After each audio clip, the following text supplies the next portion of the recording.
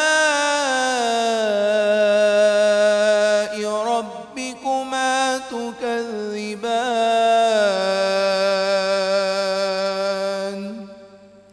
मरजल बहरैनि यल्तक़ियान बैनहुमा बरज़ख़ुन ला यबग़ियान फ़बिअय्यि आलाइ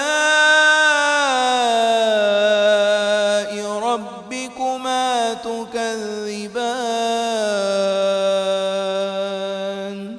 यख़रुज मिनहुमा अल-लुअ्लुअु वल-मरजान फ़बिअय्यि आलाइ